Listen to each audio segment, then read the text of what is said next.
सभी मसीह भाई बहनों को जय मसीह की। आइए परमेश्वर का धन्यवाद करते हैं, उस परमेश्वर की महिमा करते हैं जो स्वर पर विराजमान है। हमारा परमेश्वर जो इकलौता खुदा है, जो आदि और अंत है, उस परमेश्वर की महिमा करते हैं। सो प्यारो, इन दिनों में हम प्रभु यीशु मसीह के द्वारा कही गई उन 7 वाणियों के विषय में देख रहे हैं जो यीशु मसीह ने अंतिम समय में क्रूस पर कही थी। तो हमने बीते समय में 3 वाणियों को देखा है, जिसमें हमने पहली वाणी में देखा कि प्रभु यीशु मसीह ने हमारे लिए क्षमा के लिए प्रार्थना किया। दूसरी वाणी में यीशु मसीह ने वादा किया कि आज ही तू मेरे साथ स्वर्ग लोक में होगा। तीसरी वाणी में प्रभु यीशु मसीह ने अपने माता के प्रति उस जिम्मेदारी को पूरा किया कि उससे कहा, हे नारी, देखिए तेरा पुत्र है। और आज के दिन में जो हम प्रभु यीशु के द्वारा कही गई चौथी वाणी के विषय में देखेंगे, जो लिखा है मत्ती 27:46 में, जिसमें प्रभु का वचन इस प्रकार कहता है, तीसरे पहर के निकट यीशु ने बड़े शब्द से पुकार कर कहा, एली एली लमा शबक्तनी, अर्थात हे मेरे परमेश्वर तूने मुझे क्यों छोड़ दिया। आमीन, हालेलुया। इस चौथी वाणी में प्रभु यीशु मसीह ने एक प्रश्न किया है, जो पिता से किया है, उस परमेश्वर से जो स्वर्ग में है, उससे किया है कि उनने कहा कि हे मेरे परमेश्वर तूने मुझे क्यों छोड़ दिया। यीशु मसीह इस समय में इस बात को महसूस कर रहे हैं अपने शरीर में, अपनी आत्मा में, कि परमेश्वर से उनकी दूरी बन गई है। परमेश्वर से उनका जो मेल, जो संबंध था, वो दूर हो रहा है। यीशु मसीह ने बात को महसूस किया है। उन्हें सोचा, उनको समझ में आ रहा है कि परमेश्वर ने उन्हें इस समय में छोड़ दिया है। क्या ये बात सच है कि परमेश्वर ने प्रभु यीशु मसीह को सच में छोड़ दिया था? तो इसका आंसर है कि हाँ, परमेश्वर ने उस समय में यीशु मसीह को छोड़ दिया था, क्योंकि वचन कहता है कि परमेश्वर पापियों से प्रेम करता है, लेकिन वो पाप से घृणा करता है। और यशायाह की पुस्तक में लिखा भी है कि जो निष्पाप था, जो निष्कलंक था, वो हमारे लिए पापी बना।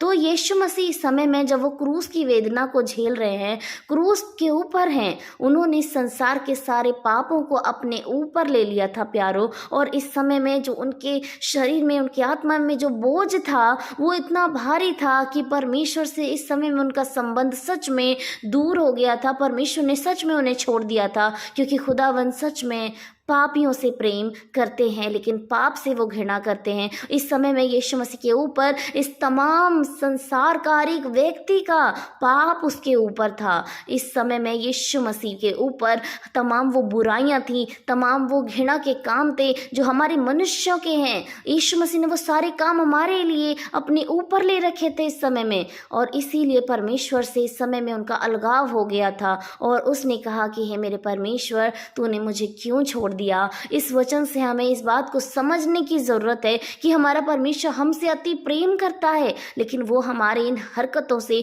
हमारे इन बर्ताव से, हमारे इस अपने प्रभु के आगे ना मानने से सच में वो हमसे दूर हो जाता है, क्योंकि ये काम हमें हमारे परमेश्वर से दूर कर देते हैं। और इस समय में जो प्रभु का प्रिय पुत्र है, जिसके विषय में उसने कहा था कि ये मेरा प्रिय पुत्र है, मैं इससे प्रसन्न हूँ, इस समय में परमेश्वर से उनकी दूरी बन गई है, क्योंकि प्रभु यीशु मसीह के ऊपर हमारे पापों का बोझ है प्यारो। इसीलिए खुदावंद ने, यीशु मसीह ने इस बात को जानकर कहा कि हे मेरे परमेश्वर तूने मुझे क्यों छोड़ दिया। इस समय में वो इतने दुख में हैं, इतने दर्द में हैं, उनके शरीर में इतना कष्ट है, उनकी आत्मा में इतनी प्यास है, उनके शरीर के ऊपर घाव हैं, और प्रभु ने हमारे सारे पापों को अपने ऊपर ले लिया, उसका बोझ है। और परमेश्वर से इस अलगाव को वो महसूस कर रहे हैं। और उसी प्रेम में जो एक बेटा अपने पिता से करता है, बड़ी लालसा के साथ वो कह रहे हैं कि हे मेरे परमेश्वर तूने मुझे क्यों छोड़ दिया। हालेलुया। प्रभु का वचन कहता है कि परमेश्वर ने जगत से ऐसा प्रेम किया कि उसने अपना इकलौता पुत्र दे दिया। सच में यीशु मसीह हमारे प्रभु, हमारे परमेश्वर, उन्होंने सच में हमारे लिए सब कुछ किया। इस संसार में आकर जो कुछ संभव था उन्होंने सब कुछ किया।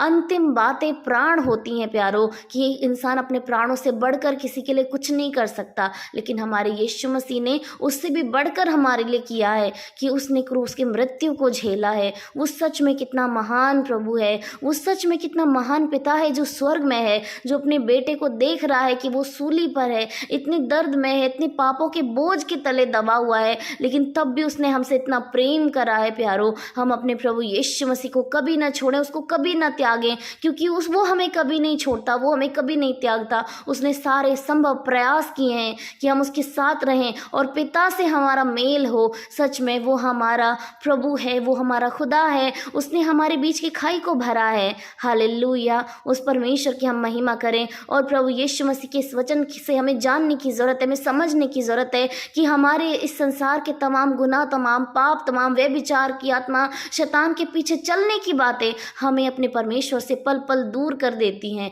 और यदि हमें उसके पास आना है तो सच में इन बातों को छोड़ना होगा, क्योंकि परमेश्वर हमसे प्रेम करता है, लेकिन हमारे इन गलत कामों से वो प्रेम नहीं करता। और ये गलत काम हमारे गलत रास्ते की ओर लेकर जाते हैं और इसका अंजाम भी हमारा सच में गलत हो सकता है। हमारा प्रभु हमारे चेहरे को देखकर प्रेम करता है, वो हमें बहुत चाहता है कि हम उसके पास में आए, लेकिन जो हमारे कामों का जो कवच हमारे आगे है, जो दीवार हमारे आगे है, उसे हमें तोड़ने की ज़रूरत है, ताकि ये शब्द हमारे मुंह से ना निकले कि परमेश्वर आपने हमें क्यों छोड़ दिया। क्योंकि यीशु ने हमारे लिए सारे पापों को उठा लिया है, उसने पहले से ही हमें आज़ाद कर दिया है। और अब अगर हम अपने प्रभु से दूरी बनाएंगे तो निश्चय ये हमारी गलतियाँ होंगी। इसलिए हर दिन हर समय हमें अपने परमेश्वर के पास आना है, उससे अपने पापों की क्षमा मांगनी है, ताकि हमारे ये पाप हमें अपने परमेश्वर से दूर ना करें। हालेलुया, यीशु मसीह ने हमारे लिए कुर्बानी दी है, वो बार बार हमारे लिए कुर्बानियाँ नहीं देगा और उसने हमारे लिए सब कुछ पूरा कर दिया है। अब उस पूरे को हमें पूरा रखना है,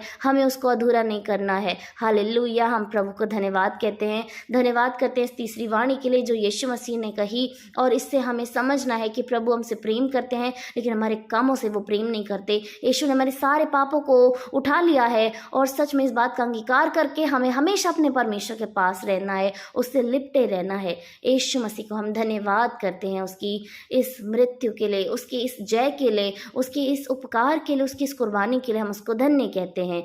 हालेलुया, हम प्रभु को धन्यवाद करते हैं सुंदर चौथी वाणी के लिए। सभी को जय मसीह की।